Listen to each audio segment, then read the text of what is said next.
Qui se souvient de la belle époque où l'on s'asseyait pour écouter nos aînés nous raconter des histoires? Eh bien, l'ISAPO, c'est un petit peu ça. Un espace où l'on se raconte, un espace où l'on partage nos histoires.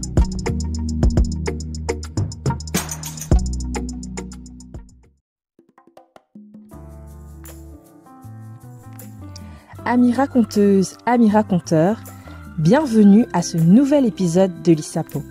Aujourd'hui, les mamans sont mises à l'honneur. Installez-vous confortablement et une très bonne écoute. Quelle vision tu avais du rôle de maman et de la maman avant que tu en deviennes une?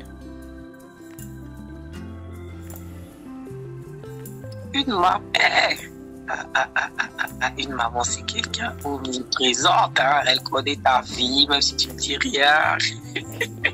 En tout cas, non, elle connaît tout. Une maman, c'est comme ça que je voyais ça, hein. Quelqu'un qui est présente.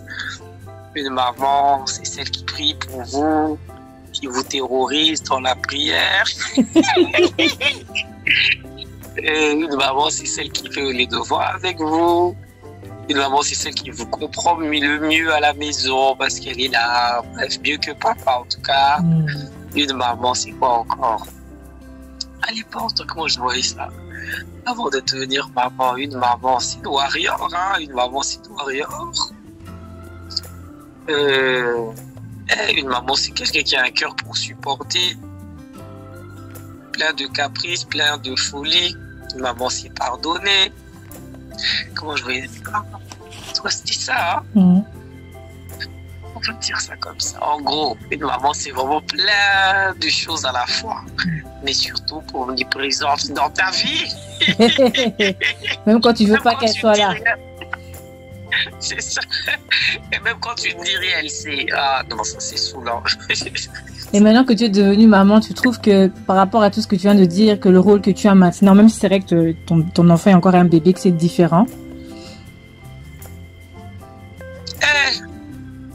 En tout cas, je ne pouvais pas lui aller. Je pense que ce que je ne connaissais pas de la partie de maman, c'est tout le début, la grossesse. Une maman, c'est commencer déjà par être enceinte.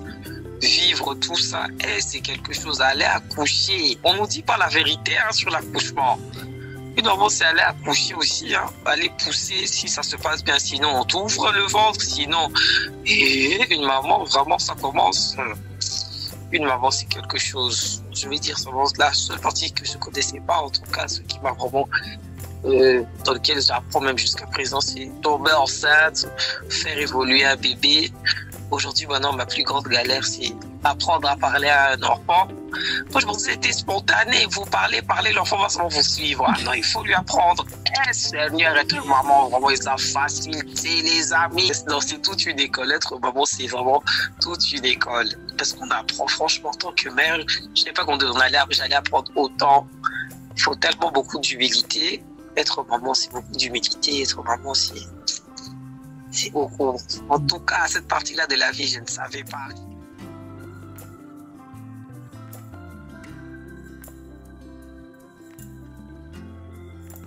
Étonnamment, j'ai su très tôt que je voulais être mère et j'ai toujours eu une bonne image finalement de la maternité parce que je me suis occupée d'enfants quand j'avais 12 ans. Je gardais des enfants, des tantines à moi venaient me laisser des enfants, je m'en occupais, je changeais leurs couches, je m'en occupais comme une petite maman en fait. Et l'image que j'avais de la maternité, c'était une maman présente, une maman qui s'occupe de son enfant, une maman qui connaît des hauts, des bas, qui passe par des moments qui ne sont pas toujours très simples. Mais j'avoue que je n'avais pas vraiment l'image de la maternité où la maman pouvait se retrouver monoparentale, s'occuper seule de son enfant. L'image que j'avais de la maternité, c'était que certes, la maman, elle s'occupait de nourrir l'enfant, elle s'occupait de l'enfant en fait dans tous ses différents besoins, mais qui avait quand même ce soutien-là du papa. Donc je ne m'étais pas imaginé cette image de la mère monoparentale qui s'occupe seule de ses enfants. Mais mon image par rapport à la maternité n'a pas forcément énormément changé, parce que pour moi, l'image que j'avais avant et l'image que j'ai aujourd'hui, c'est vraiment d'une mère complice, d'une mère présente, d'une mère aimante, d'une mère qui fixe des limites, qui est là en fait, qui est soutenante, qui est présente pour son enfant.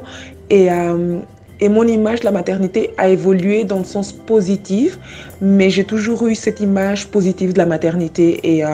Et maintenant, je garde toujours cette image à 40 ans. Pour moi, la maternité est une grâce. C'est un cadeau de la vie. C'est quelque chose de merveilleux. Ce n'est pas forcément facile, mais c'est quelque chose de merveilleux.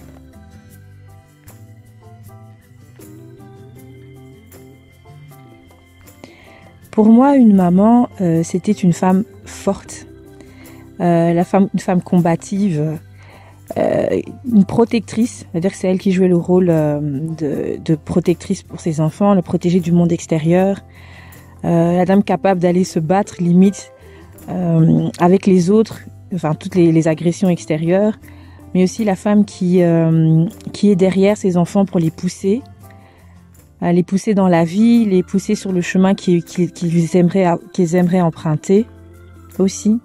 C'était pour moi la personne qui veille sur ses enfants, vraiment qui est là, qui les observe, qui sait un petit peu ce dont ils ont réellement besoin et qui est capable de le leur apporter.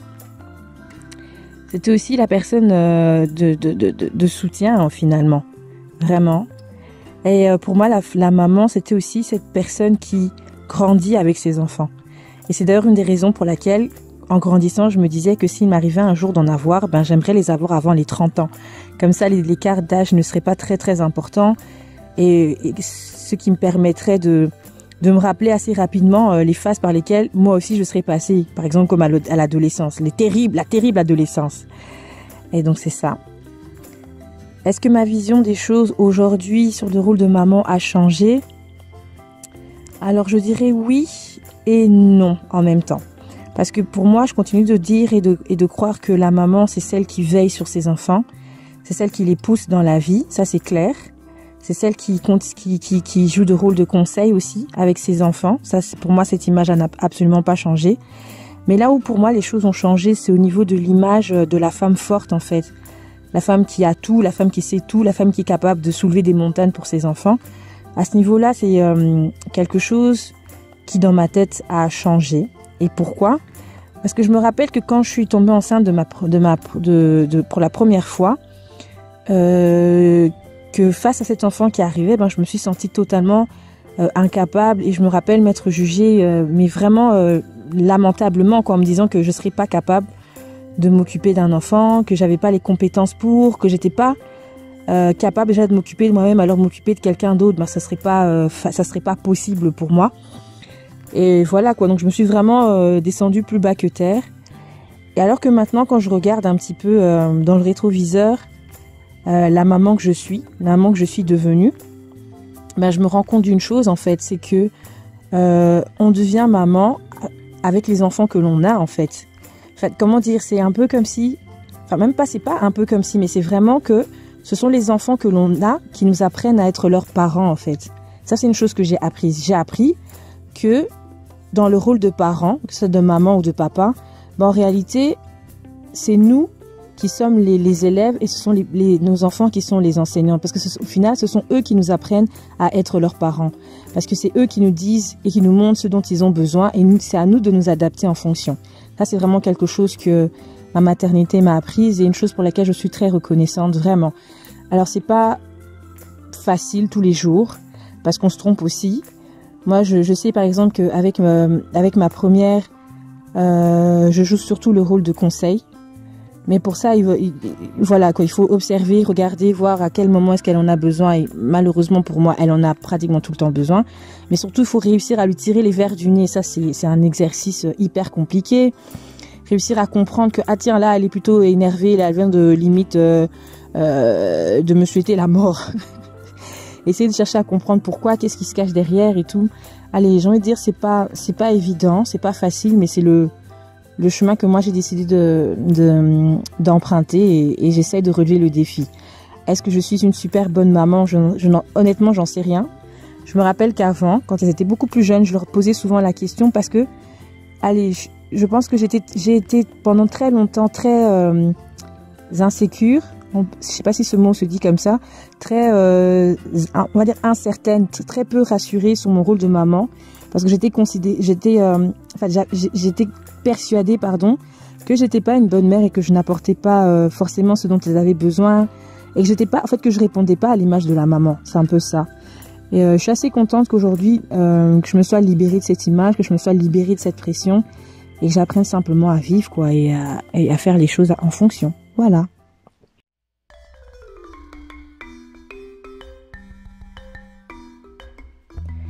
Avec cet épisode, je tenais à rassurer les mamans et les futures mamans. Ce n'est pas grave si vous ne correspondez pas à l'image que l'on se fait d'une maman. Parce qu'au final, la maternité, c'est une chose qui s'apprend. L'ISAPO pour aujourd'hui, c'est fini. On se revoit bientôt. Bye!